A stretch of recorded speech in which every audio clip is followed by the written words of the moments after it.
Seja bem-vindo ao Seminário de Teologia e Vida Cristã Palavra da Vida. Você está em mais um curso de teologia cuja proposta é fazer alargar o seu conhecimento na área teológica, um curso descomplicado, contextualizado, provocativo, reflexivo e que faça sentido para a nossa vida cotidiana, porque entendemos que não só a construção conceitual da teologia, respeitando as correntes da teologia construída nesses quase 2000 anos, mas isso só não é suficiente. Nós pretendemos que a partir do entendimento bíblico, dos conceitos esclarecidos, nós possamos reproduzir isso em uma espiritualidade no nosso cotidiano e nas relações. Seja bem-vindo a mais uma aula do curso de teologia do Seminário de Teologia. Bom, nós vamos iniciar,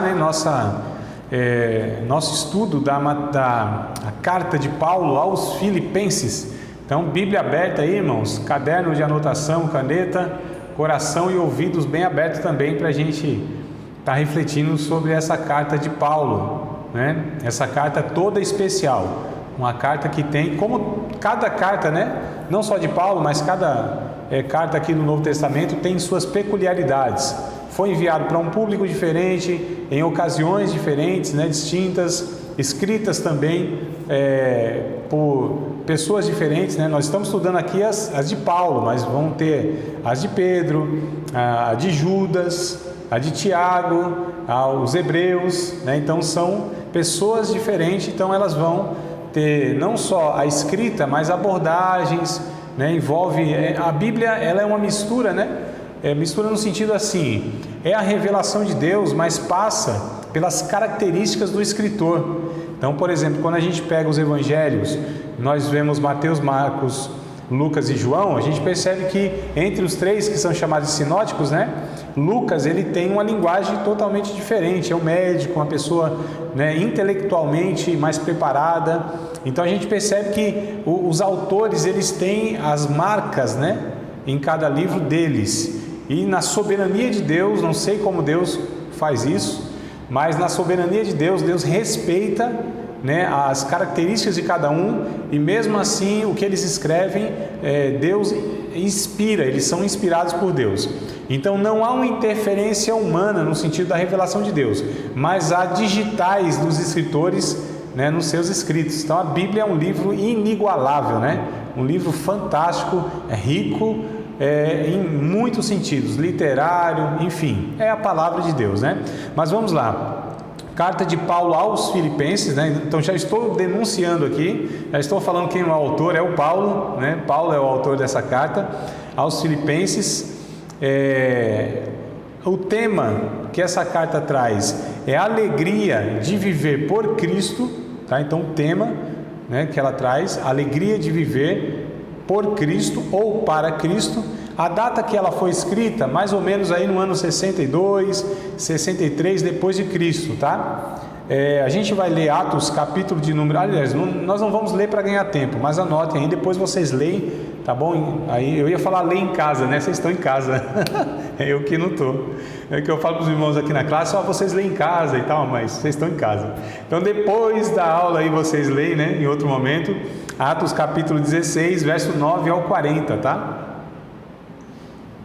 Todo esse trecho, toda essa passagem vai descrever o momento que Paulo, junto com alguns outros irmãos, estavam na cidade de Filipos, tá bom? Região da Macedônia, ali, né?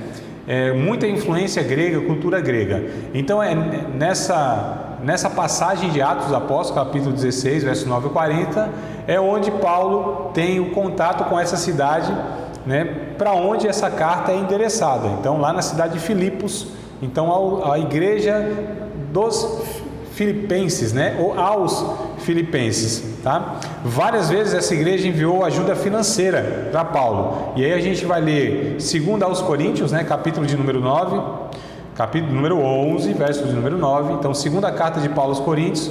Bora folhear a Bíblia para ler, irmãos. Vamos tomar esse hábito aí de estudar a Bíblia com a Bíblia e consultando a Bíblia, né? Ou pelo menos fazendo anotação para depois consultar, fazer igual os crentes lá em Bereia, né? Faziam isso. Paulo ia falando e eles iam, vamos ver se de fato o que esse cidadão está falando aí procede mesmo, né? Está nas Escrituras Sagradas ou é uma invenção da cabeça dele? Então, segundo aos Coríntios, capítulo de número 11, versículo de número 9, está escrito assim, ó: porque os irmãos que vieram da Macedônia supriram a minha necessidade, e em tudo me guardei de vos ser pesado, e ainda me guardarei. Então, esses irmãos da Macedônia que Paulo cita aqui aos irmãos da cidade de Corinto, são os irmãos da cidade de Filipos, tá? Na própria carta aqui, ó, de Filipenses, capítulo de número 4, verso 15 e o verso 16, na própria carta aos Filipenses, Paulo também vai falar, vai trazer essa informação. E esses irmãos, eles socorreram Paulo, né? Em várias oportunidades, ou pelo menos em algumas oportunidades que Paulo precisou de sustento financeiro, tá? Então no capítulo 4 aqui, ó, verso 15 e 16: e bem sabeis também vós, ó Filipenses, que no princípio do Evangelho, quando parti para a Macedônia, nenhuma igreja comunicou comigo com respeito a dar e a receber, senão vós somente, porque também uma outra vez me mandaste o necessário a Tessalônica. Então percebam, né? Paulo aqui, inclusive, agradecendo esses irmãos, porque eles, em algumas ocasiões, mandaram ofertas para Paulo, né? Sustentaram financeiramente ele em algumas ocasiões. Na terceira viagem missionária de Paulo, ele visitou essa igreja pelo menos umas 2 vezes. Aí a gente volta para Atos dos Apóstolos, agora no capítulo de número 20. Atos dos Apóstolos, capítulo de número 20, versículo de número 1, versículo de número 3 e o versículo de número 6. Então, capítulo de número 20 de Atos, versos de número 1, versos de número 3 e versos de número 6. Diz assim, ó: depois que cessou o alvoroço, Paulo chamou a si os discípulos e, abraçando-os, saiu para Macedônia. Então, essa referência de Macedônia é aos Filipenses, tá? A cidade de Filipe ficava na região da Macedônia, né? Verso número 3: passando ali 3 meses, e sendo-lhe pelos judeus postas ciladas, como tivesse de navegar para a Síria, determinou voltar pela Macedônia. Verso 6: e depois dos dias dos pães asmos, navegando de Filipos, e em 5 dias fomos ter com eles a Troade, onde estivemos 7 dias. Então, nesse relato aqui, Paulo ele mostra que ele teve a passagem aqui, né? Na sua terceira viagem missionária, ele passou pelo menos 2 vezes aí na cidade de Filipo, tá? Então, só para a gente entender aqui um contexto, o contato de Paulo, né, com esses irmãos aqui. Paulo escreve essa carta, é a chamada carta da prisão. Lembra que nós falamos desde a carta aos Efésios que 4 eram cartas que Paulo escreveu na prisão, estando preso? Vocês lembram ou não? Essa aí que vocês falaram, tá certinho. Então, aos Efésios, né, aos Filipenses, aos Colossenses e a carta a Filemão. Essas 4 cartas são chamadas de cartas da prisão, tá? Onde Paulo esteve preso e escreveu essa carta. A gente vê isso aqui, ó, em Filipenses capítulo 1. Vamos aqui em Filipenses capítulo de número 1. Estou um pouquinho acelerado aqui para ver se a gente ganha um tempo aqui, que teve aqui esses enroscos para a gente começar, né?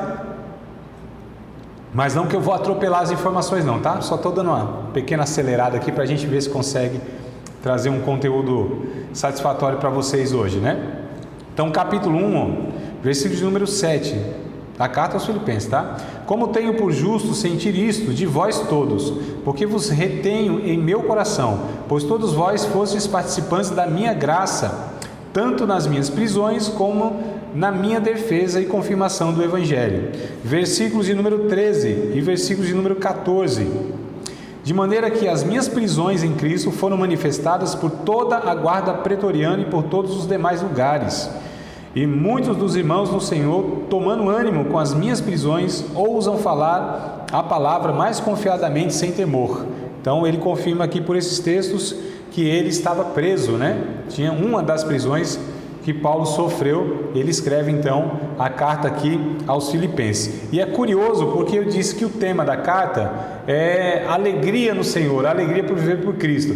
Agora veja que contraste. Paulo está preso, sofrendo, né, fisicamente, sofrendo psicologicamente, né, está numa condição adversa. Mas a despeito disso, Paulo escreve a esses irmãos para que eles possam se alegrar no Senhor. Olha que coisa interessante. Olha o que o Evangelho, né, fazia naquele contexto de perseguição ferrenha e o que ele faz na vida de todo aquele que tem o Senhor como fonte da sua alegria, independente das circunstâncias externas. Então Paulo nos mostra aqui, a gente vai ver um pouquinho mais para frente depois, tá?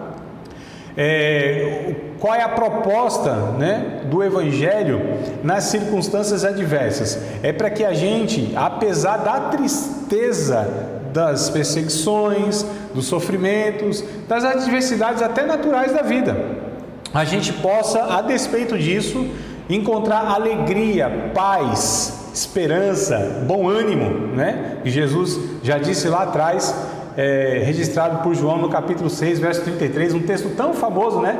Tende bom ânimo, eu venci o mundo, e aquela coisa toda, né? No mundo, aliás, ele diz no mundo, o versículo mais completo, né? No mundo tereis aflições.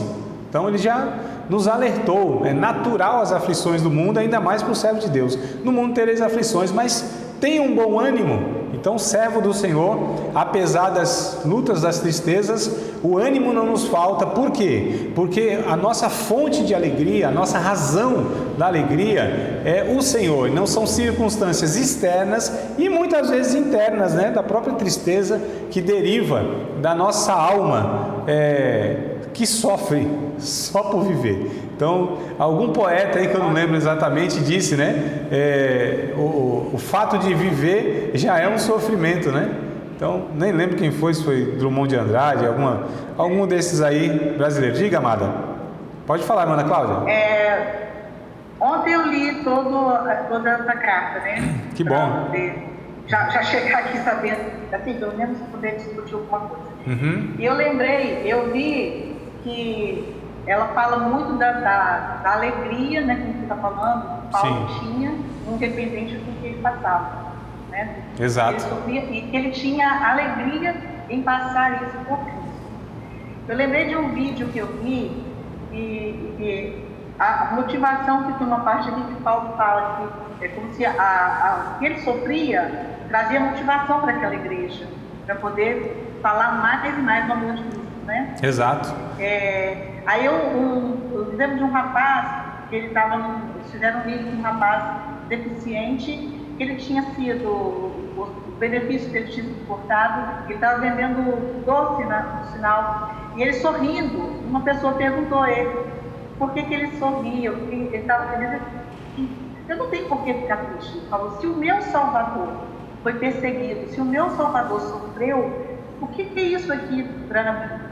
Isso aqui para mim não é nada. Aquilo que a mim me tocou tanto, né, de saber, é como se a gente vê Paulo falando, né? Se o meu Salvador sofreu por mim, isso daqui é o que eu faço, é motivo de alegria eu passar. Exato. Então, é só lembrança que a motivação que foi desse menino para mim, né? Sim. A gente passa por momentos, às vezes, por pouca coisa, né, pastor? E a gente, às vezes, sofre tanto, acho que o nosso sofrimento é maior do que a gente...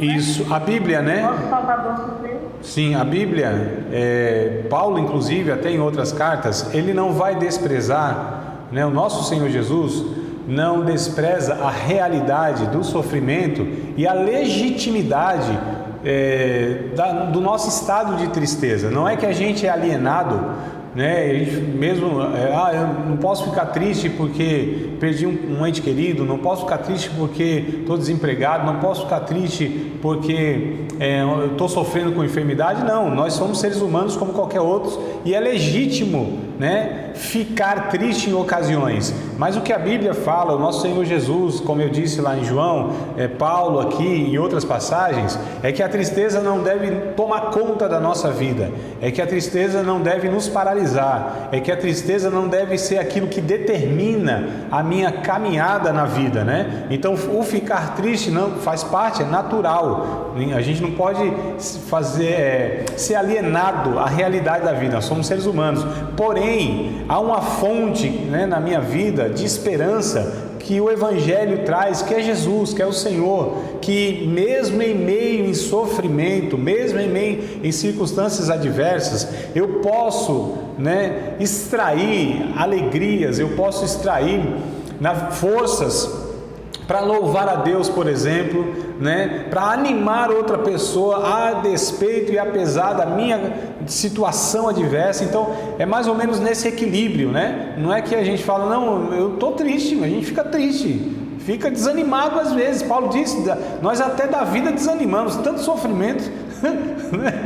Lá em 2 Coríntios, nós desanimamos da vida, o negócio estava feio para o nosso lado, mas ele diz, mas a despeito disso a gente caminha, a gente continua servindo a Deus. Não são as tristezas, não são as adversidades que nos paralisam, né? Então é nesse sentido que Paulo vai dar o ânimo aqui. Alguns até se animaram pela minha prisão, né? Tomaram ânimo pela minha prisão, porque viram o exemplo de Paulo, que embora naquela condição, ele estava falando de Cristo, ele estava falando da esperança do Evangelho, e ele estava animando os irmãos. Então é o contraste do Evangelho, né? Embora a gente sofra, mas a gente vive para além das circunstâncias que nos fazem sofrer. O Evangelho nos projeta, né, para uma esperança de que Deus é soberano e que se nós estamos sofrendo, tem fontes do sofrimento, né? A gente nem tudo entende que é o diabo, a gente nem tudo entende que é por causa do pecado imediato, né? Aquele pecado que eu cometi, vem a consequência dele. Existem fontes,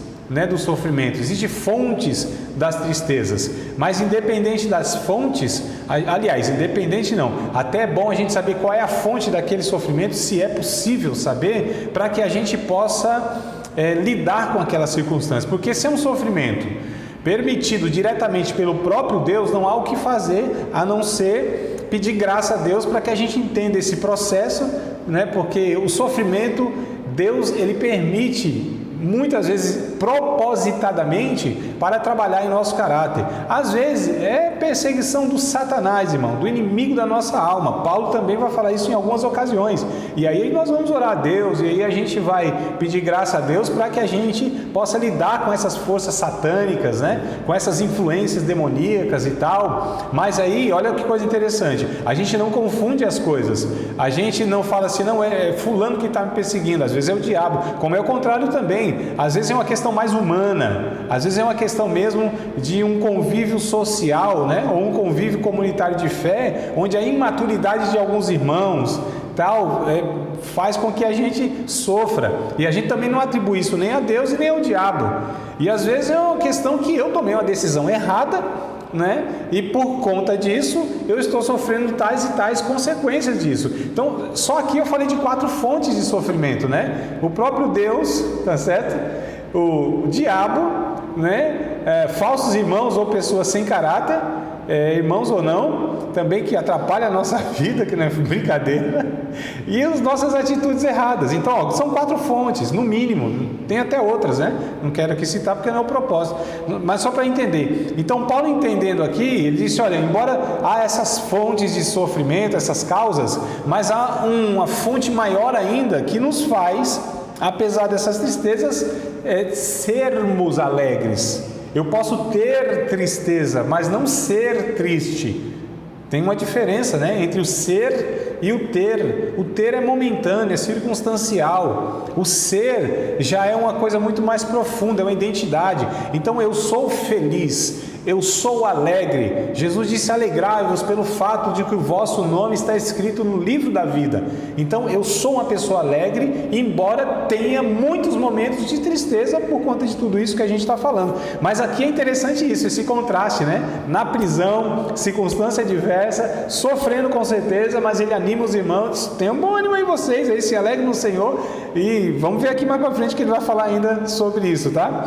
Olha, eu anotei alguns pontos aqui, se vocês se interessarem aí também, anotem, tá? Paulo escreve para agradecer a sua oferta, né? Essa carta, a oferta generosa dos filipenses, é o que eu estou dizendo. Então Paulo escreve para agradecer essa oferta generosa que eles enviaram e para informar o seu estado pessoal. Percebam como essa carta ela é bem pessoal de Paulo mesmo, né?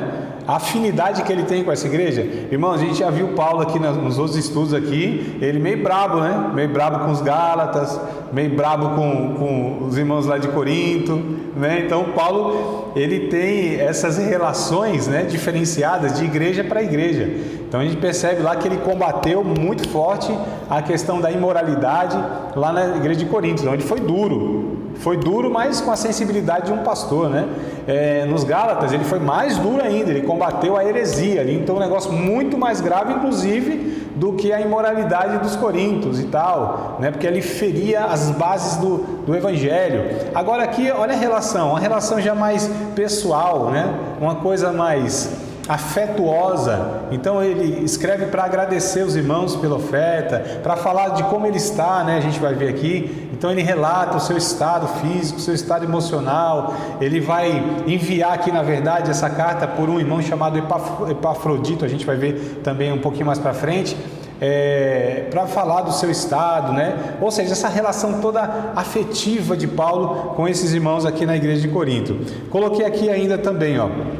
Ele escreve, né, para transmitir à igreja a certeza do triunfo, olha só, do propósito de Deus na prisão dele. A gente vai para o capítulo 1, verso 12, do 12 até o 30, na verdade, né? Essa é a leitura completa.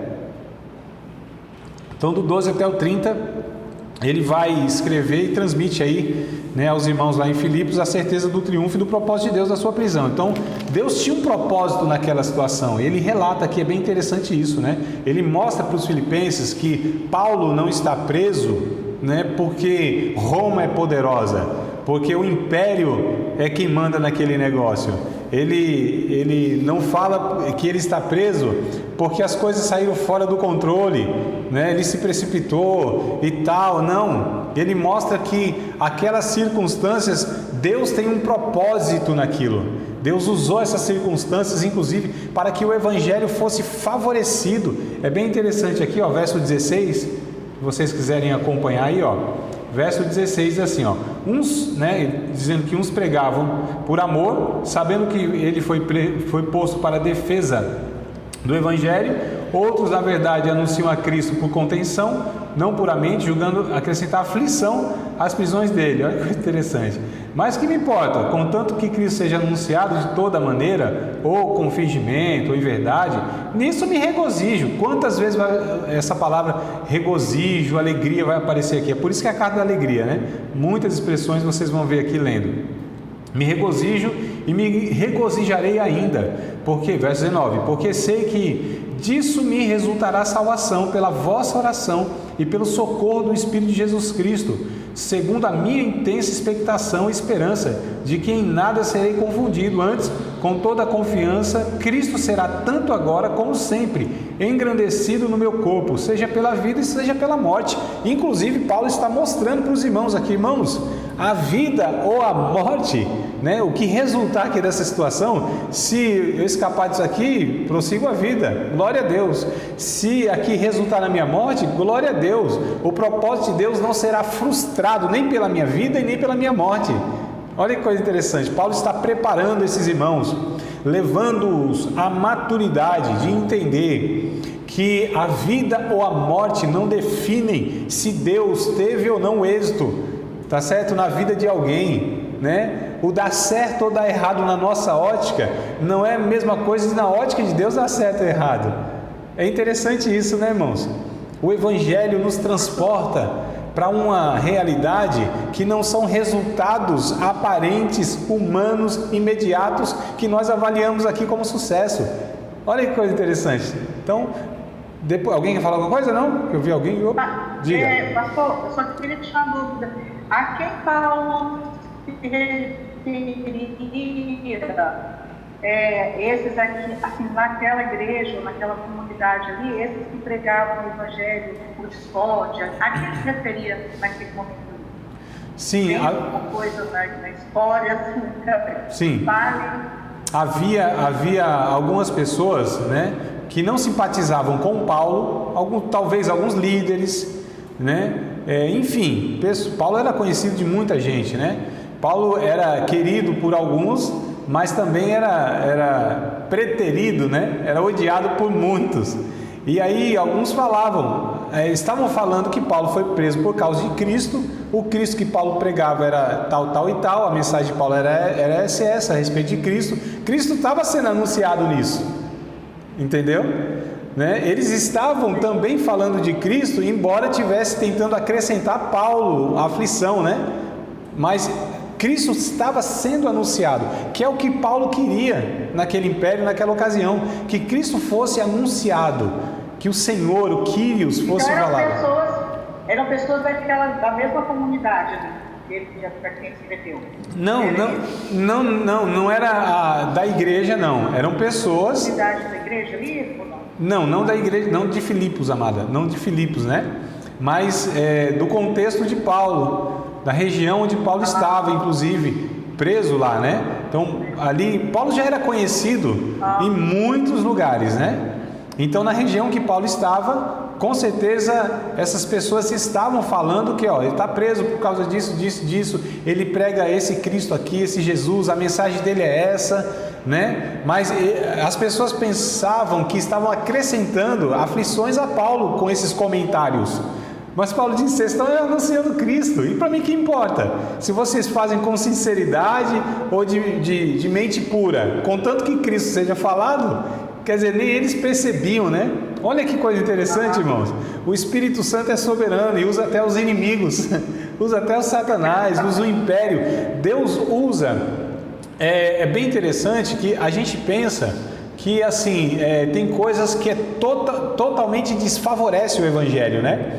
E na verdade, irmãos, tem coisas. A perseguição, por exemplo, a perseguição foi uma bênção de Deus lá em Atos dos Apóstolos no começo, porque Deus deu uma ordem: vocês vão pregar aí para todo mundo, e o povo ficou de boa lá, falou: não, aqui está muito bom. Oxe, que isso, 5.000 pessoas aqui, comunhão, oração, os apóstolos aqui doutrinando, o partir do pão, está tudo muito bom aqui. Aí Deus permite uma perseguição para esse povo se espalhar, e esse povo se espalha. Só ficaram os 12 apóstolos, a Bíblia vai dizer, né? Ou só os 12 apóstolos, mas todos se dispersaram, ou seja, foram por todo mundo. Aquilo que parecia ser algo desfavorável, na verdade favoreceu o Evangelho, que é igual hoje, irmãos, né? Essa situação que a gente está contextualizando, lógico, a proporção é totalmente outra, a situação é totalmente outra, mas só para a gente entender, né? Porque a gente fica nesse apavoro do lockdown, proibição da igreja abrir, e STF, né? O que está aí nessa semana aqui, né? Não sei, as pessoas que vão ouvir isso aqui, de repente já passou tudo, está tudo resolvido,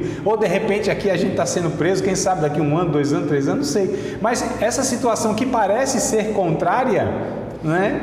Isso aqui pode ser até positivo para o Evangelho, para a reformulação de alguns contextos, né, irmão? Para a gente entender que, a gente estava muito tranquilo, muito sossegado, vê alguma coisinha, vamos ver se a gente sai da zona de conforto, vamos ver se a gente agora exerce um pouco mais o Evangelho, né? Sem esses rótulos, sem essas estruturas de repente aqui, né? A gente está falando de 30 dias, irmão, 15 dias depois, mais 15 dias, o povo está apavorado pensando que é perseguição. Não, amados.